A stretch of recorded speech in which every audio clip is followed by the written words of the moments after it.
Just wait, just wait. Okay. So yesterday we have discussed about that topic to continue the year of depression. So stability during 1924 to 1928 was built in sand. It means what? कि जो भी that was the period or due to the Versailles Agreement, German was faced lot of problem. You know, कि there were lot of financial burden on the Germans. 13% territories was taken. 75% coal areas. 6 pound compensation on the Germans. So German recovered from that. So there was a loan provided by the USA, or these policies were known as the short-term loan policies. And in the we'll discuss कि जो ये help USA के द्वारा provide की गई ये ज़्यादा समय के लिए स्टेबल नहीं रही. तो what were the impact happens on the USA due to date, इससे क्या क्या इम्पैक्ट यूएसए पे हुए हम ये डिस्कस करेंगे. तो वॉल स्ट्रीट एक्सचेंज एक मार्केट है, शेयर मार्केट. तो world largest share market is known as the Wall street exchange share market. It was crashed in 1929. ये क्रैश हो गया. क्रैश मतलब शेयर फॉल्स होना, शेयर की जो वैल्यूज होती है वो गिर जाना, क्रैश होना बोलते हैं उसको. ओके. तो that wall street market was crash in 1929 और due to the fear of debt. अब शेयर्स क्या होते हैं? You know about the shares?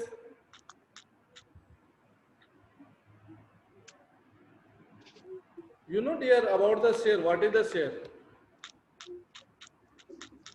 Share market.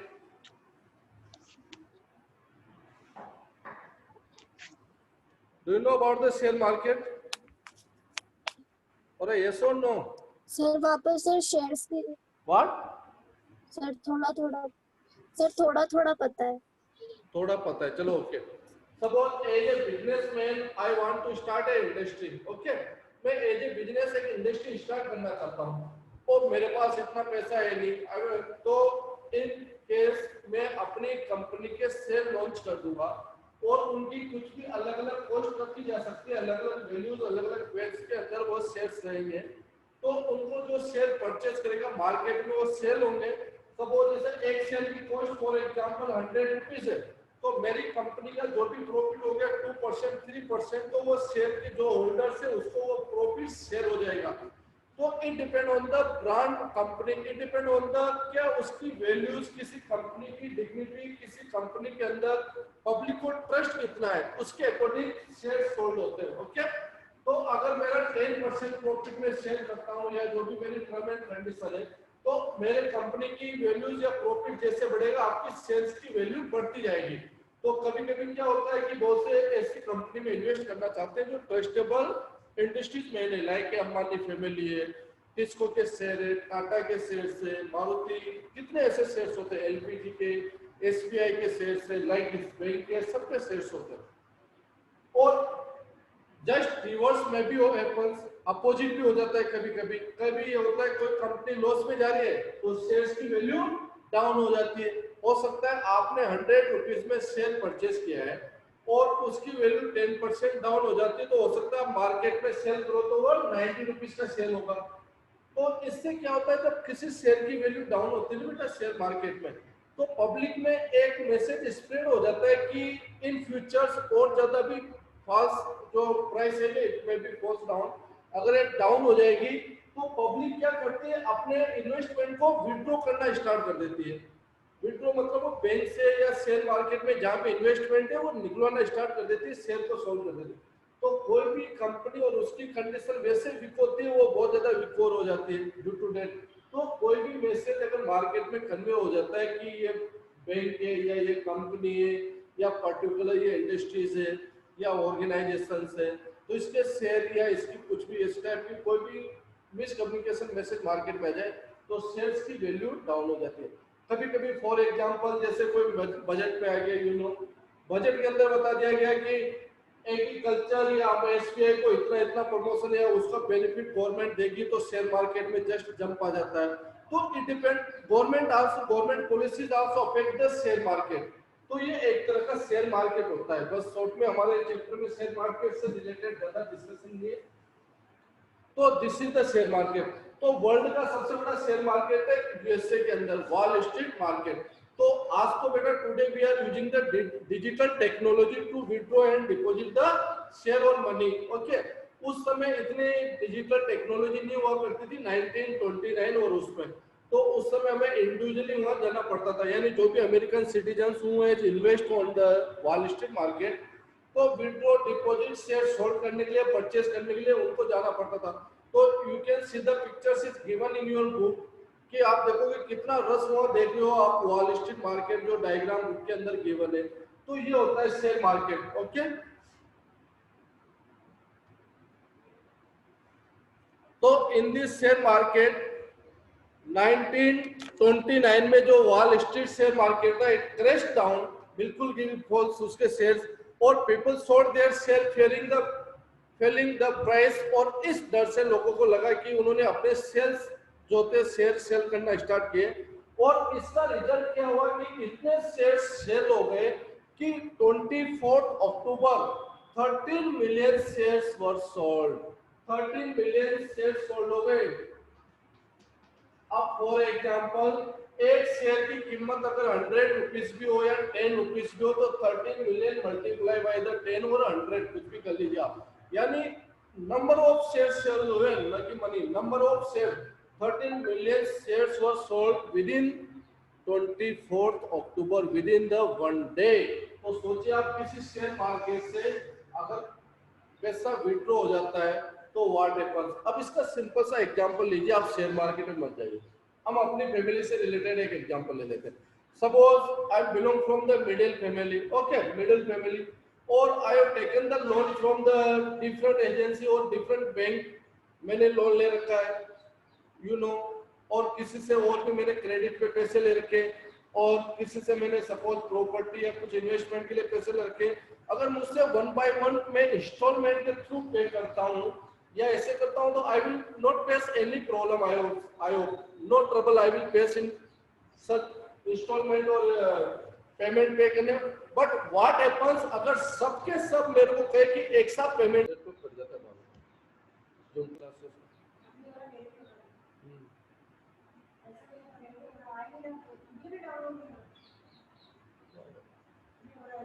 चलो कंटिन्यू है।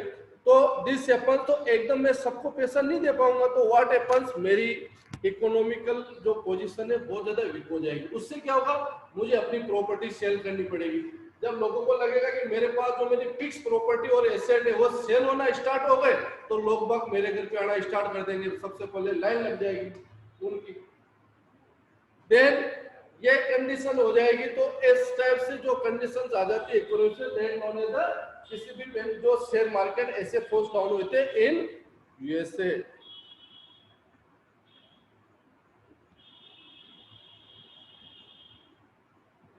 National income of USA fell by half, और इससे क्या हो गया, जो वहां की नेशनल इनकम थी यूएसए की वो 50% रह गई जो उन लोगों की। अब आप सोचोगे सर इनकम 50% कैसे रह गई? इनकम 50% रहना मतलब उनकी परचेसिंग पावर 50% हो गई। Okay, purchasing power 50%। Are you hearing my voice? Yes sir. Okay, yes sir. उनकी इनकम 50% कैसे रहेगी बेटा, मैं एग्जांपल बताता हूं। फॉर एग्जांपल, जैसे सपोज आपके पास 100 रुपीज है, आपके पास 100 रुपीज है, और टोमेटो की जो प्राइस है वो 20 रुपीज पर केजी है फॉर एग्जांपल, तो आप 100 रुपीज में 5 केजी परचेस कर सकते हो। ओके ना? और ये प्राइस अगर डबल हो जाती है, 20 से 40 हो जाती है, तो आप अब कितना परचेस कर पाओगे 100 रुपीज में? अगर 40 रुपीज हो जाती है तो कितना परचेस कर पाओगे?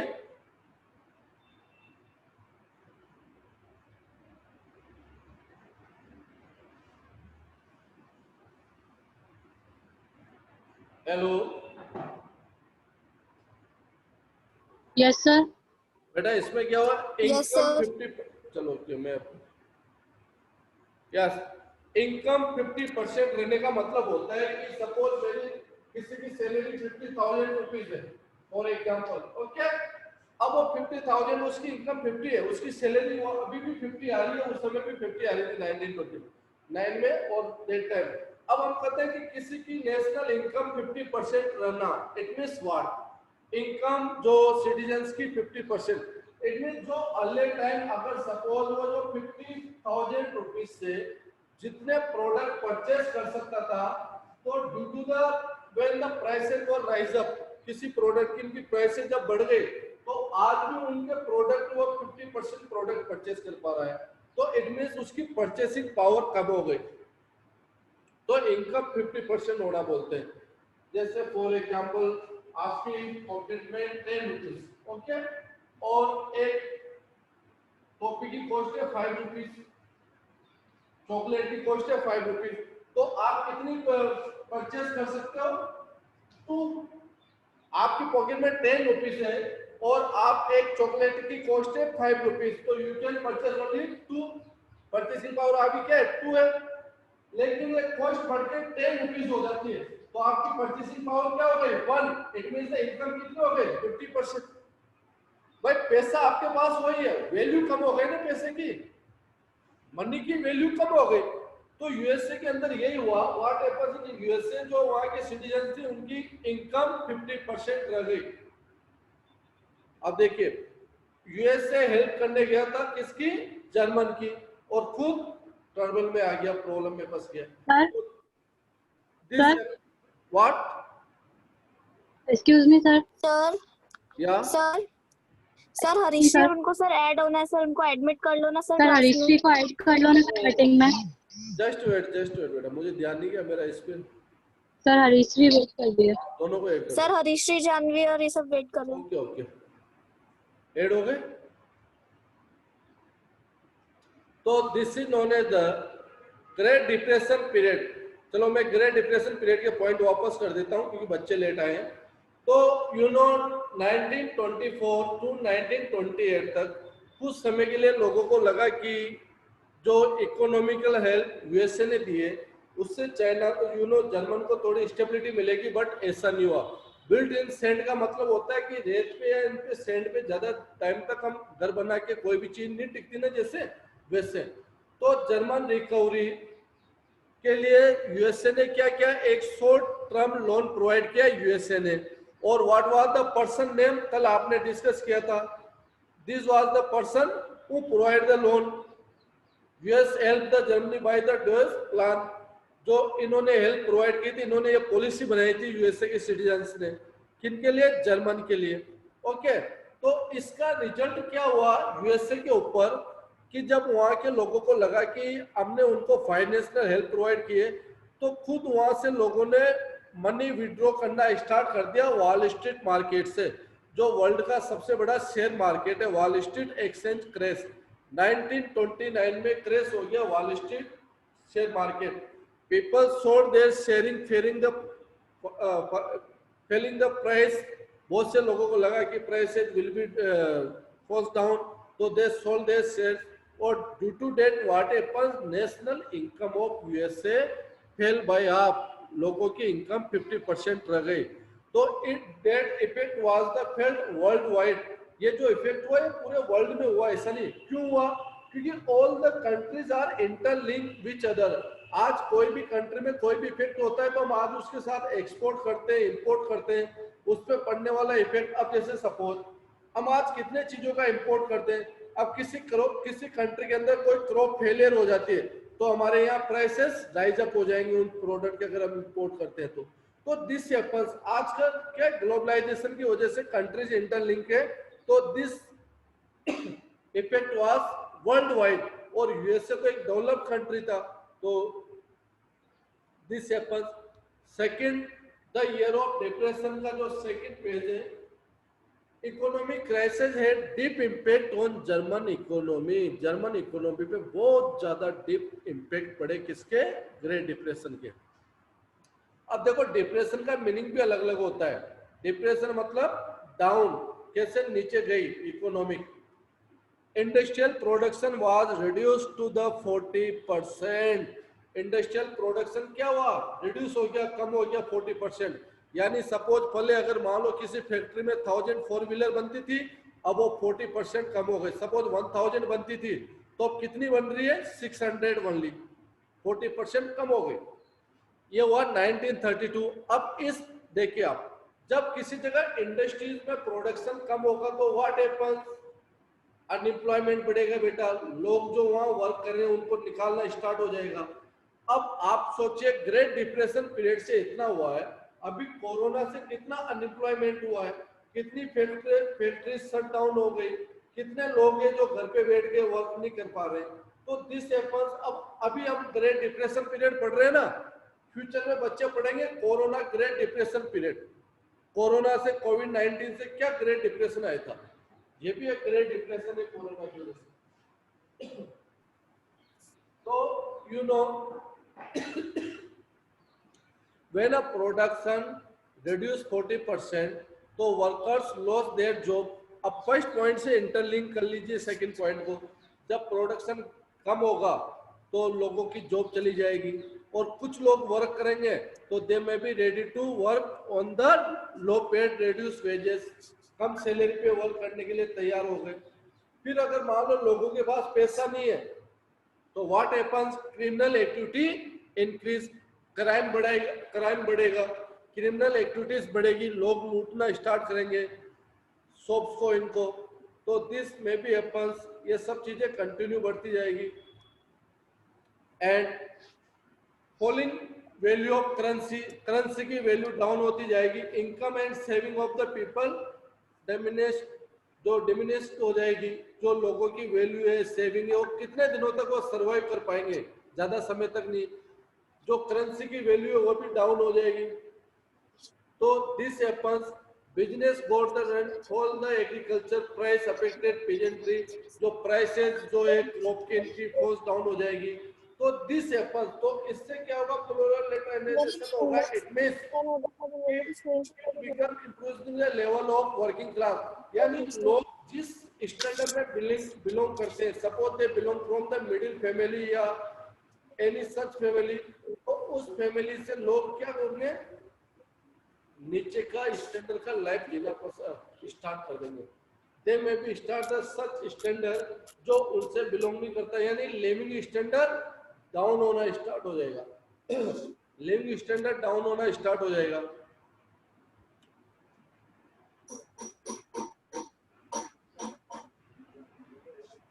एंड और इससे क्या होगा, problem of economic depression and change political atmosphere the German.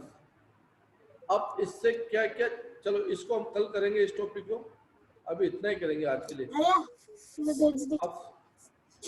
अब कल जो हमारा क्वेश्चन था कि why we can't print the extra currency, हम किसी भी कंट्री के अंदर एक्स्ट्रा करेंसी प्रिंट क्यों नहीं कर सकते, क्योंकि हमने जर्मन से रिलेटेड देखा कि ये गलती आज तक जर्मन और जिम्बाब्वे ने की है एक्स्ट्रा करेंसी प्रिंट करने की। तो हम एक्स्ट्रा करेंसी प्रिंट क्यों नहीं कर सकते। Listen, are you hearing my voice ना? Yes, sir. Yes, sir. Currency print कैसे होती है, यू नो,